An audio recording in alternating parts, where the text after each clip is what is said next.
الحمد لله نحمده ونستعينه ونستغفره ونؤمن به ونتوكل عليه ونعوذ بالله من شرور أنفسنا ومن سيئات أعمالنا من يهده الله فلا مضل له ومن يضلله فلا هادي له وأشهد أن لا إله إلا الله وحده لا شريك له وأشهد أن سيدنا ونبينا ومولانا محمدا عبده ورسوله صلى الله تعالى عليه وعلى آله وأصحابه وأزواجه وبارك وسلم تسليما كثيرا كثيرا. أما بعد فأعوذ بالله من الشيطان الرجيم. بسم الله الرحمن الرحيم. وذروا ظاهر الإثم وباطنه. صدق الله العظيم.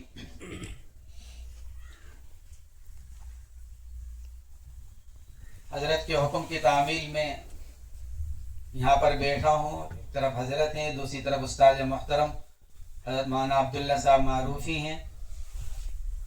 میں اس لائق نہیں ہوں کہ یہاں بیٹھ کر کوئی بات عرض کر سکوں، لیکن اپنے بڑوں کا حکم. مولانا عبدالسبحان صاحب نے قرآن پاک کی جو چند آیات تلاوت فرمائیں، ان کو سن کر ہی یہ خیال ہوا کہ انہی کے اوپر اگر دو چار باتیں عرض کر دی جائیں. دنیا کی بے ثباتی، جنت اور جہنم کا حقیقی ہونا. قرآن پاک کی اس آیت میں اللہ رب العزت نے ہمیں اور آپ کو زندگی گزارنے کا ایک ایسا آسان نسخہ مرحمت فرمایا کہ اگر اس نسخے کو اختیار کر کر اگر ایک انسان اپنی زندگی گزارے تو دنیا میں بھی سکون پائے اور آخرت میں بھی وہ کامیابی حاصل ہو جائے جو قرآن پاک کی ان آیات میں بیان کیا گیا جن کو مولانا عبدالسبحان صاحب نے پڑھا. اللہ رب العزت کا ارشاد ہے وَذَرُوا ظَاهِرَ الْإِثْمِ وَبَاطِنَهُ. ظاہری اور باطنی، کھلے ہوئے چھپے ہوئے سارے گناہوں کو چھوڑ دو. یہ حکم فرمایا اللہ رب العزت نے. زندگی گزارو ایسی کہ جس میں اللہ کی کوئی نافرمانی نہ ہو، کوئی گناہ نہ ہونے پائے، ایسی زندگی گزاری جائے. اس لیے کہ میرے دوستو بزرگوں، اللہ کی نافرمانی یہ اللہ کے ساتھ بغاوت ہے، اور باغی انسان سزا کا مستحق ہوتا ہے. دنیا کا دستور ہے کہ اگر کسی ملک میں حکومت کے خلاف کوئی بغاوت کرے تو بغاوت کرنے والے کو پکڑا بھی جاتا ہے، اس کو سزا بھی دی جاتی ہے. اسی طرح گناہگار اللہ کا باغی ہے. اور میرے دوستوں بزرگوں اور بھائیوں، دنیا کا باغی تو کسی نہ کسی طرح بچ سکتا ہے، لیکن اللہ رب العزت کا باغی اللہ کی پکڑ سے بچ نہیں سکتا. وَمَا أَنْتُمْ بِمُعْجِزِينَ فِي الْأَرْضِ وَمَا لَكُمْ مِن دُونِ اللَّهِ مِن وَلِيٍّ وَلَا نَصِيرٍ. تم اللہ کو زمین میں ہرانے والے نہیں، بچ نہیں سکتے اللہ کی پکڑ سے. اگر اللہ پکڑ کرنے پر آ جائے تو کوئی نہیں بچ سکتا، کوئی. اور اللہ کے علاوہ نہ انسان کا کوئی کارساز ہے نہ کوئی مددگار ہے.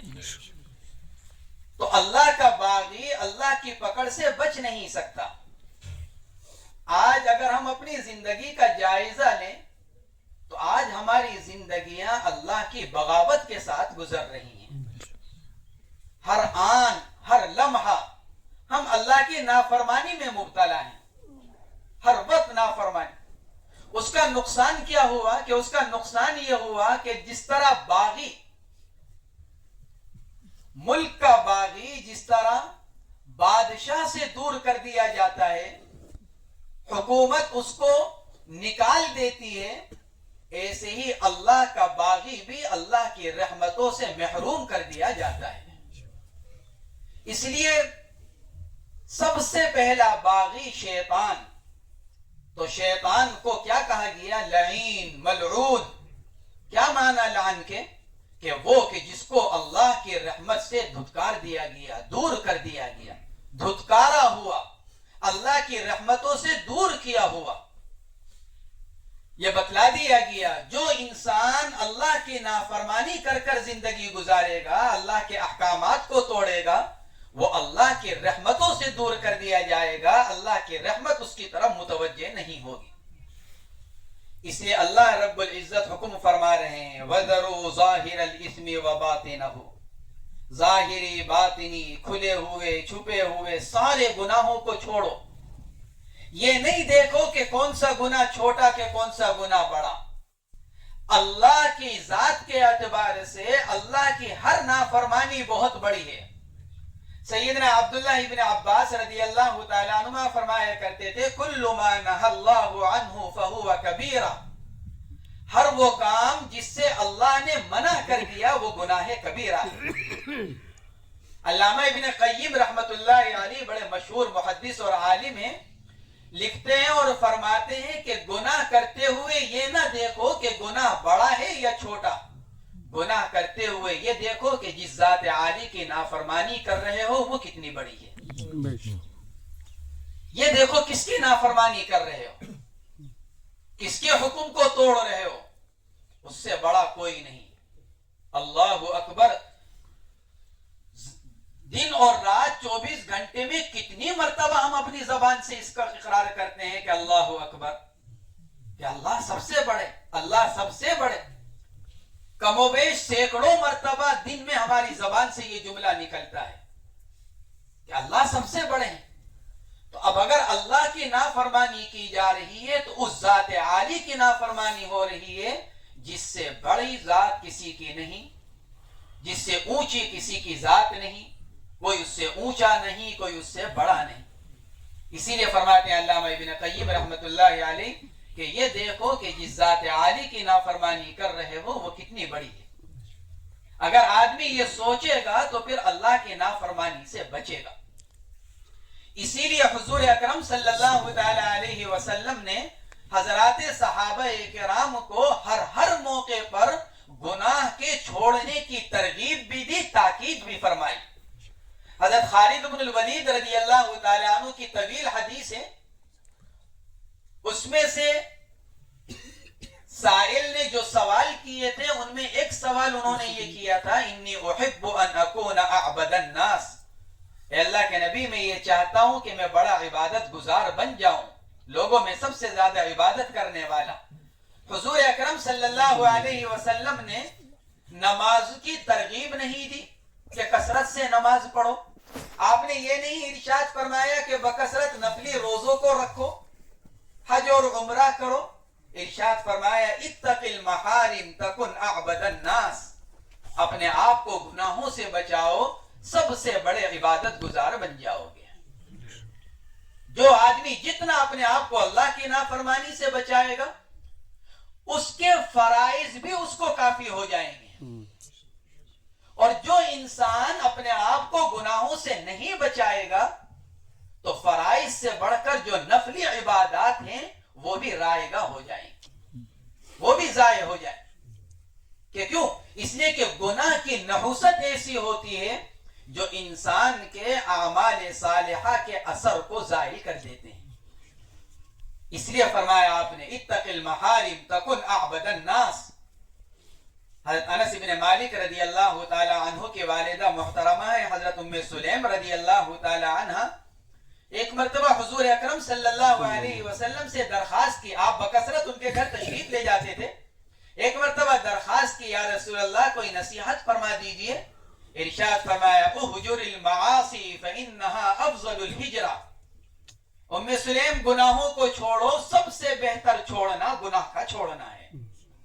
گناہ کو چھوڑو. اہجر المعاصی. ام سلیم انس بن مالک کی والدہ محترمہ کیا گناہ کرتی ہوں گی، لیکن اللہ کے نبی علیہ الصلوۃ والسلام تاکید کر رہے ہیں اہجر المعاصی فانها افضل الہجرہ. ام سلیم گناہوں کو چھوڑو، اس لیے کہ گناہ کا چھوڑنا سب سے بہترین ہجرت ہے، سب سے بہترین چھوڑنا ہے. یہ ارشاد فرمائے. میرے دوستو، بزرگوں اور بھائیوں، ہمیں اس بات کی کوشش کرنی چاہیے کہ ہم جہاں تک ہو سکے اللہ کی نافرمانی سے اپنے آپ کو بچائیں. آج ہم جو گناہوں پر جری ہو چکے ہیں اور ہر وقت ہم سے گناہوں کا صدور، ہر وقت ہم سے گناہوں کا عمل، اس کی وجہ کیا ہے؟ اس کی وجہ یہ ہے کہ گناہ کا نقصان دہ ہونے کا احساس ہمارے دل سے نکل گیا کہ اللہ کی نافرمانی کتنی نقصان دہ چیز ہے، دنیا میں بھی آخرت میں بھی. یہ احساس ہمارے دلوں سے نکل گیا. اس احساس کے نکلنے کی وجہ سے ہم آج اللہ کی نافرمانی پر جری ہو چکے ہیں. حدیث پاک کے اندر دنیاوی نقصانات بیان کیے گئے. جو آدمی اللہ کی نافرمانی کرتا ہے، کیا نقصان بیان کیا گیا؟ حدیث پاک کے اندر نقصان بیان کیا گیا. جب ایک انسان اللہ کی نافرمانی کا کوئی عمل کرتا ہے تو اس کی نحوست یہ ہوتی ہے کہ دل پر ایک کالا دھبا لگ جاتا ہے. پھر اگر توبہ نہ کرے اور دوسرا گناہ کا عمل کرے تو دوسرا دھبا، پھر تیسرا، پھر چوتھا. حدیث پاک میں ارشاد فرمایا گیا ایک وقت وہ آتا ہے کہ انسان کا پورا دل ایسا سیاہ ہو جاتا ہے کہ پھر خیر کی کوئی بات اس کے دل پر اثر نہیں کرتی. قرآن نے اسی کو کہا کلا بل ران علی قلوبہم ما کانوا یکسبون. دل زنگ آلودہ ہو گئے. کس وجہ سے؟ جو گناہ کر رکھے ہیں. ان گناہوں کی نحوست یہ ہوئی کہ دل زنگ آلودہ ہو گیا. دل پر ایسا میل آ گیا کہ اب خیر کی کوئی بات دل پر اثر انداز نہیں ہوتی. یہ ایک نقصان بتلایا گیا حدیث پاک کے اندر. دوسرا نقصان حدیث پاک میں دنیاوی کیا بیان کیا گیا؟ ان الرجل لیحرم الرزق بالذنب یصیبہ. انسان دنیاوی رزق سے محروم کر دیا جاتا ہے اس گناہ کی وجہ سے جو اس نے کیا. آج اگر ہم اپنی زندگیوں کا جائزہ لیں، ہر انسان پریشان، ہر ایمان والا اس کی شکایت کر رہا ہے کہ میں کما رہا ہوں، محنت کر رہا ہوں، لیکن میری کمائی، میری محنت میری ضرورتوں کو پورا نہیں کر پا رہی ہے، مل نہیں رہا ہے، آ نہیں رہا ہے، اٹکا ہوا ہے، رکا ہوا ہے. کہیں پیمنٹ رکی ہوئی ہے، کہیں مال خراب ہو رہا ہے، کہیں کچھ ہو رہا ہے، کہیں کچھ ہو رہا ہے. حدیث پاک میں اشارہ کیا گیا اس کی طرف ان الرجل لیحرم الرزق بالذنب یصیبہ. انسان جو روزی سے محروم کیا جاتا ہے وہ کس کی نحوست سے؟ گناہ کی نحوست سے. گناہ کرتا ہے، روزی سے محروم کر دیا جاتا ہے.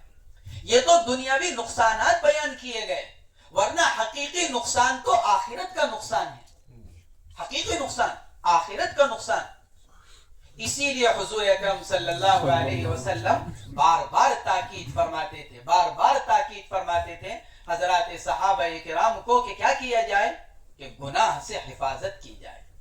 اگر انسان فرائض کو پورا کرتے ہوئے اپنے آپ کو گناہوں سے بچاتا رہتا ہے تو پھر اس کا دل نورانی بنتا چلا جاتا ہے. اور اگر انسان عمل تو کثرت کے ساتھ کرے لیکن اس کے ساتھ ساتھ گناہ بھی کرتا رہے تو اس کی مثال محی السنہ حضرت مولانا شاہ ابرار الحق صاحب ہردوئی رحمت اللہ تعالی علیہ نے ایک مرتبہ ارشاد فرمائی. مکہ مکرمہ سے مدینہ منورہ کا سفر فرما رہے تھے، سب گرمی کا زمانہ، گاڑی میں تشریف لے جا رہے تھے، اے سی چل رہا تھا لیکن گاڑی ٹھنڈی نہیں ہو رہی تھی. دیکھا گیا تو پتا چلا کہ ایک طرف کا شیشہ کھلا ہوا ہے جس کی وجہ سے باہر کی گرم ہوا، لو، اس کی وجہ سے اثر یہ ہو رہا ہے کہ گاڑی ٹھنڈی نہیں ہو رہی ہے. تو فوراً گاڑی میں موجود لوگوں کو آخرت کی طرف متوجہ کیا. کیا ارشاد فرمایا؟ فرمایا کہ دیکھو یہی مثال انسان کے دل کی ہے. جو گاڑی کی مثال ہے یہی مثال انسان کے دل کی ہے. انسان نیک عمل کرتا ہے تو نیک عمل کے ذریعے سے دل میں نور آتا ہے، لیکن گناہ کا راستہ کھلا ہوا ہے، کھڑکی کھلی ہوئی ہے اللہ کی نافرمانی کی. تو اللہ کی نافرمانی کی جب دل میں کھڑکی کھلی ہوئی ہے، جس طرح یہ گاڑی کا شیشہ کھلا ہوا ہے اور آنے والی ٹھنڈی ہوا اس سے جا رہی ہے اور باہر کی گرم ہوا اندر آ رہی ہے، فرمایا اسی طرح نیک عمل کا نور دل میں آتا ہے. لیکن اللہ کی نافرمانی کے دروازے کے راستے اور کھڑکی کے راستے وہ نور نکل جاتا ہے اور اس کی ظلمت دل کے اندر آ جاتی ہے۔ اس لیے کیا ہے کہ آدمی اپنے دل کے دروازوں کو اللہ کی نافرمانی سے بند کر دے۔ بس یہ بہت آسان راستہ ہے کہیں کا اللہ کا ولی بننے کا، سب سے آسان راستہ کہ آدمی اپنے آپ کو گناہوں سے بچا لے۔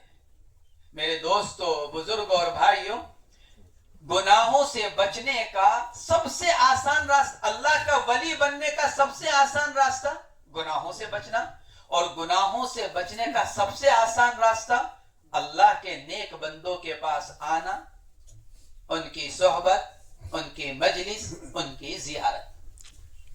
جو انسان اپنا تعلق اللہ کے نیک بندوں کے ساتھ قائم کر لیتا ہے، اللہ تعالیٰ اس کی صدق کا، ان کی سچائی کا، ان کی صلاح کا اثر آنے والوں کے اوپر ڈالتے ہیں۔ مولا علی قاری رحمت اللہ تعالی علیہ بہت مشہور محدث ہیں۔ مشہور مقولہ ہے عند ذکر الصالحین تنزل الرحمہ، کہ جہاں نیک لوگوں کا ذکر ہوتا ہے وہاں اللہ کی رحمتوں کا نزول ہوتا ہے۔ مولا علی قاری رحمت اللہ علیہ اس پر کلام کرتے ہوئے ارشاد فرماتے ہیں، اور جس مجلس میں خود ایک نیک بندہ موجود ہو، جہاں صرف نیک بندوں کا ذکر ہو رہا ہو، تو وہاں اللہ کی رحمت اترتی ہے۔ تو پھر جس مجلس میں خود اللہ کا کوئی ایک نیک بندہ موجود ہو، تو پھر ذرا تصور کیا جائے کہ پھر اللہ کی کتنی رحمتوں کا نزول ہوتا ہوگا، کتنی رحمتیں اترتی ہوں گی۔ تو اللہ کے نیک بندے اللہ کی بہت بڑی نعمت، اور ہمیں اور آپ کو ان کے ساتھ رہنے کا اللہ کی طرف سے باقاعدہ حکم دیا گیا۔ یا ایھا الذین آمنوا اتقوا اللہ وکونوا مع الصادقین۔ ہمارے بزرگوں میں سے حضرت مولانا مسیح اللہ خان صاحب جلال آبادی نور اللہ مرقدہ گزرے ہیں، فرماتے ہیں آیت شریفہ کے اندر اللہ رب العزت نے یہ اشارہ فرمایا کہ ایمان کی حفاظت تقوی سے ہوگی، تقوی کا حصول بزرگوں کی صحبت سے ہوگا۔ ایمان کی حفاظت تقوی، تقوی کا معنی گناہوں سے بچنا۔ تقوی اسی کو تو کہا جاتا ہے کہ آدمی اپنے آپ کو گناہوں سے بچائے۔ حضرت ابی بن کعب رضی اللہ تعالیٰ عنہ کی روایت یاد آئی، بات اپنی ختم کرتا ہوں۔ عمر فاروق رضی اللہ تعالیٰ عنہ نے ایک مرتبہ حضرت ابی بن کعب رضی اللہ تعالیٰ عنہ سے فرمایا تھا، ابی ذرا تقوی کے معنی تو بتلاؤ کہ کیا ہے، تقوی کسے کہتے ہیں؟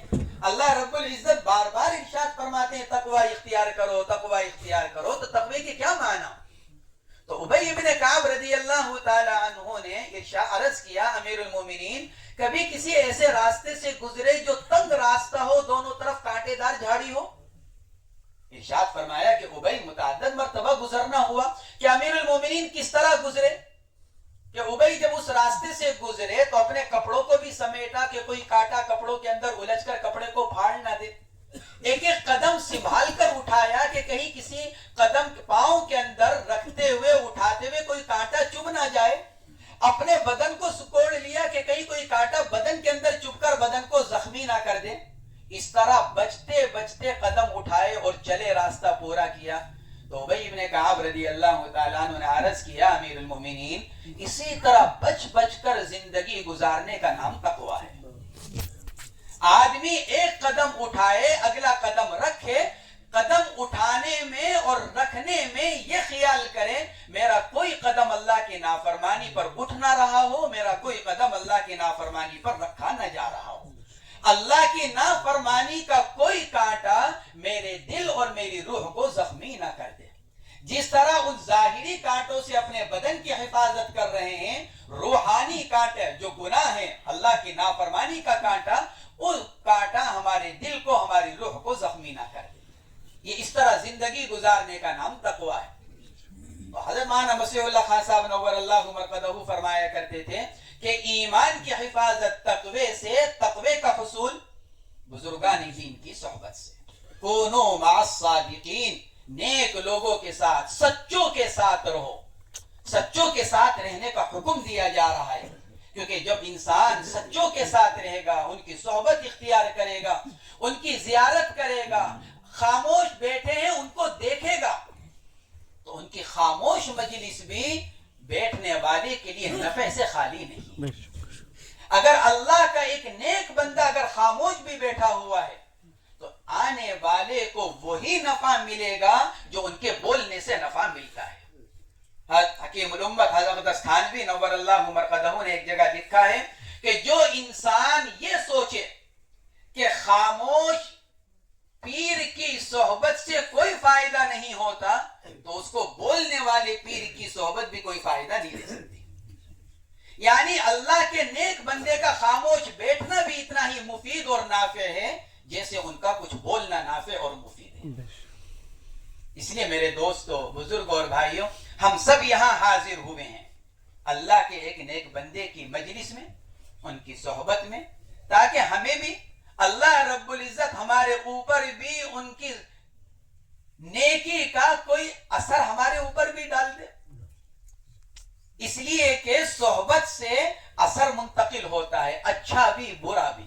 اسی لیے تو حدیث پاک کے اندر صحبت کی تاثیر کو بیان کیا گیا. جیسی صحبت انسان اختیار کرے گا ویسا انسان بنے گا. حضرت مسور ابن مخرمہ رضی اللہ تعالیٰ عنہ صحابی ہیں، ارشاد فرماتے ہیں تقوی سیکھنے کے لیے، زندگی میں تقوی لانے کے لیے ہم ہر وقت عمر فاروق رضی اللہ تعالیٰ عنہ کے ساتھ لگے رہا کرتے تھے. حالانکہ مسور ابن مخرمہ خود صحابی ہیں، اگرچہ صغار صحابہ میں سے ہیں، لیکن خود فرماتے ہیں کہ ہم تقوی سیکھنے کے لیے کس کے ساتھ لگے رہتے؟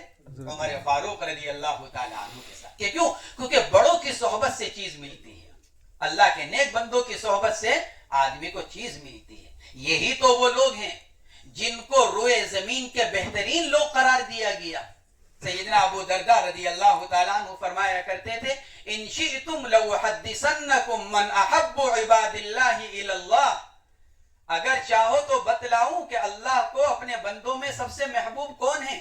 ابو درداء رضی اللہ تعالیٰ جن کو حکیم الامت کہا گیا، حکیم هذه الامہ، اس امت کے سب سے پہلے حکیم کون؟ ہمارے بزرگوں میں تو حکیم الامت حضرت تھانوی نور اللہ مرقدہ ہوئے ہیں، لیکن اس امت کا سب سے پہلا حکیم کون؟ حضرت ابو درداء رضی اللہ تعالیٰ فرمایا کرتے تھے ان شئتم لأحدثنکم من احب عباد اللہ الی اللہ. پھر ارشاد فرمایا الذین يحببون الله الى عباده ويعملون في الارض نصحا. اللہ کو اپنے بندوں میں سب سے زیادہ محبوب وہ بندے ہیں جو بندوں کو اللہ سے ملاتے ہیں، جو بندوں کا تعلق کس سے قائم کرتے ہیں؟ وَيَعْمَلُونَ فِي الْأَرْضِ نُصْحًا. ان کی ساری زندگی کہیں کے لیے لوگوں کی خیر خواہی کے لیے، ساری زندگی. وَيَعْمَلُونَ فِي الْأَرْضِ نُصْحًا. ہم سب تو یہاں اسی لیے حاضر ہوئے ہیں، ہم سب کا ایک ہی مقصد ہے اور کچھ نہیں. ہم سب یہاں آئے ہیں حضرت کی خدمت میں صرف اسی غرض کے لیے کہ ہم کو بھی کچھ مل جائے. بزرگوں کی خدمت میں آنے کا فائدہ جب ہوتا ہے جب آدمی اپنے آپ کو محتاج بنا کر آئے. ہمارے پیر و مرشد حکیم طبیب الامت حضرت حکیم کلیم اللہ صاحب دامت برکاتہم العالیہ ارشاد فرماتے ہیں جو آدمی خالی ہو کر بزرگوں کی مجلس میں جائے گا وہ ان کی مجلس سے بھرا ہوا آئے گا. خالی ہو کر جانا شرط ہے. جس برتن میں پہلے سے کچھ پڑا ہوا ہو تو اس میں برتن میں کون کیا ڈالے گا؟ ہم پہلے اگر اپنے برتن کو بھر کر چل رہے ہیں کہ جی میں تو ایسا میں تو ویسا، تو پھر اس برتن میں اور کیا ڈلے گا؟ نہیں، اپنے آپ کو محتاج بنا کر، محتاج سمجھ کر، جتنا اپنے آپ کو خالی بنا کر ہم یہاں حضرت کی مجلس میں حاضر ہوں گے اللہ رب العزت اس مجلس کی انشاءاللہ ہم کو اتنی برکت مرحمت فرمائے. اللہ تبارک و تعالی ہم سب کو حضرت کی شخصیت سے، حضرت کی روحانیت سے بھرپور حصہ مرحمت فرمائے اور ہمارے یہاں آنے کو، جمع ہونے کو اللہ تعالیٰ قبول فرمائے اور اس مجلس کی برکت سے، حضرت کی برکت سے اللہ تعالیٰ ہم سب کو گناہوں سے پاک زندگی مرحمت فرمائے کہ وہی اصل زندگی ہے. گناہوں سے پاک زندگی کہ وہی اصل زندگی ہے جس پر اللہ راضی ہوتے ہیں، جس سے اللہ خوش ہوتے ہیں. جتنا آدمی گناہوں سے بچے گا اتنا اللہ اس سے خوش ہوں گے اور جتنا اللہ خوش ہوں گے اتنی اللہ کی رحمتوں کا نزول ہوگا. قرآن پاک میں وعدہ کیا گیا وَاتَّقَوْا لَفَتَحْنَا عَلَيْهِمْ بَرَكَاتٍ مِّنَ السَّمَاءِ. جتنا تقوی کی یعنی گناہوں سے محفوظ زندگی انسان گزارے گا آسمان کے دروازے فتوحات کے اس پر اتنے ہی کھلیں گے، اور جتنی نافرمانی کی زندگی گزرے گی اتنے ہی دروازوں کو اس کے اوپر بند کر دیا جائے گا. تو صاف سی بات ہے. اس لیے آج ہم سب جو پریشان ہیں، ہر ایک انسان پریشان ہے. لائنیں مختلف ہو سکتی ہیں، مسائل کی، پریشانی کی، حالات کی، ہماری لائنیں مختلف ہو سکتی ہیں، لیکن ہر انسان کسی نہ کسی مشکل میں مبتلا ہے. اس کی وجہ بنیادی یہی ہے کہ ہم بے شک 5 وقت کی فرض نماز ادا کر رہے ہیں، زکوٰۃ ادا کر رہے ہیں، حج اور عمرہ کر چکے ہیں، لیکن زندگی ہمارے روزمرہ کے اعمال اللہ کی نافرمانی سے خالی نہیں. اس کا نقصان کیا ہو رہا ہے؟ اس کا نقصان وہی جو حضرت ثوبان رضی اللہ تعالیٰ عنہ کی روایت میں بیان کیا گیا. حضور پاک علیہ الصلوۃ والسلام نے ارشاد فرمایا تھا کل قیامت کے دن بہت سے لوگ تہامہ پہاڑ کے برابر نیکیاں لے کر آئیں گے، لیکن اللہ رب العزت ان تہامہ پہاڑ کے برابر نیکیوں کو اڑتی ہوئی غبار کی طرح بے قیمت بے حیثیت بنا دیں گے. کوئی حیثیت، کوئی قیمت نماز کی، روزے کی، زکوٰۃ کی، قرآن پاک کی تلاوت کی کوئی حیثیت نہیں ہوگی کسی عمل کی. صحابہ کرام تو ایک دم ڈر گئے. عرض کیا یا رسول اللہ وہ کون لوگ ہوں گے؟ ارشاد فرمائیے. ہم تو ان میں سے نہیں، ہم اپنے آپ کو بچائیں. حضور پاک علیہ الصلوۃ والسلام نے کیا ارشاد فرمایا تھا؟ یہ وہ لوگ ہوں گے جو نماز بھی پڑھنے والے، قرآن پاک کی تلاوت کرنے والے، اعمال خیر کرنے والے، لیکن جب تنہائی میں اللہ کی نافرمانی کرنے والے ہیں. جب تنہائی میں پہنچے تو پھر کیا کرنے والے؟ اللہ کی نافرمانی کرنے والے. آج تو یہ نافرمانی کا سب سے بڑا آلہ ہم سب کی جیبوں کے اندر موبائل کی شکل میں پڑا ہوا ہے، جس نے ہماری تنہائیوں کو انتہائی گندا اور ناپاک کر رکھا ہے. انتہائی گندا اور ناپاک. کوئی بڑے سے بڑا آدمی بھی اس سے محفوظ نہیں. اچھی چیز دیکھتے دیکھتے خراب چیزیں آ جائیں، نظر تو پڑتی ہے. آدمی کتنی ہی اچھی چیز دیکھنے کا ارادہ کر لے، لیکن آدمی کی آنکھ محفوظ نہیں رہ سکتی ہے. تو حدیث پاک میں فرمایا گیا کہ نافرمانی کے گناہ کی نحوست ایسی ہوتی ہے، تنہائی کی نافرمانی، تنہائی کے گناہ کی نحوست ایسی ہوتی ہے کہ وہ جلوت کے بڑے بڑے نیک عمل کے اجر و ثواب کو، ان کی تاثیر کو ختم کر دے. اللہ تبارک و تعالی ہم سب کی گناہوں سے حفاظت فرمائے، گناہوں سے پاک زندگی مرحمت فرمائے، اور حضرت والا کے روحانی فیوز و برکات سے اللہ تعالی ہم سب کو بھرپور حصہ مرحمت فرمائے. وآخر دعوانا الحمدللہ رب العالمین.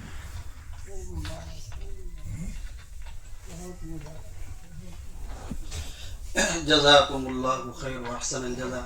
یہ تھے ہمارے حضرت امین عام صاحب دامت برکاتہم العالیہ، جنہوں نے بڑا ہی قیمتی بیان فرمایا ہے. اللہ تعالی ہمیں گناہوں سے محفوظ فرمائے اور تقوی والی زندگی نصیب فرمائے، اور اللہ تعالی حضرت والا کی عمر میں، صحت میں، وقت میں برکت عطا فرمائے. بڑی ذمہ داریاں ہیں، جیسا کہ حضرت نے ابھی فرمایا تھا.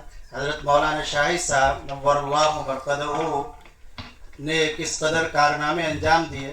تو ایک ذرا سا ذکر کرنا چاہ رہا ہوں وقت کی ضرورت کے لحاظ سے، کہ حضرت نے اپنی وفات سے ایک دو سال قبل ہی عبدالحمید اکیڈمی کے نام سے ایک اسکول قائم فرمایا، اور وہ اسکول میں کئی سو بچے اور بچیاں پڑھ رہے ہیں ماشاءاللہ، اور اسلامی ماحول میں ان کو عصری تعلیم دی جا رہی ہے. تو یہ بھی وقت کی ضرورت تھی. یہ حضرت کا ایک بڑا کارنامہ ہے، اور کارناموں کے ساتھ اللہ تعالیٰ ان کے درجات کو بلند فرمائے. اب ہم بلا تاخیر کے حضرت مولانا مفتی عبداللہ صاحب معروفی دامت برکاتہم العالیہ سے گزارش کرتے ہیں کہ حضرت والا بھی اپنی قیمتی نصیحتوں سے ہمیں مستفید فرمائے. حضرت مفتی عبداللہ صاحب معروفی دامت برکاتہم العالیہ ایک بڑے محدث اور شارح حدیث ہے. آپ کو معلوم ہوگا کئی مرتبہ یہاں مجلس میں ذکر کیا گیا کہ حضرت نے عربی میں ایک شرح لکھی ہے ترمذی شریف کی. ترمذی شریف ایک بڑی کتاب ہے حدیث شریف کی، جو عالم بنتے ہیں مولوی ان کے لیے اس کا پڑھنا ضروری ہوتا ہے. تو اس کی شرح لکھی ہے عربی زبان میں 20 جلدوں میں، یہ حضرت کا ایک بڑا کارنامہ ہے، اللہ تعالیٰ قبول فرمائے اور عمر میں برکت عطا فرمائے۔ اب حضرت سے گزارش ہے کہ حضرت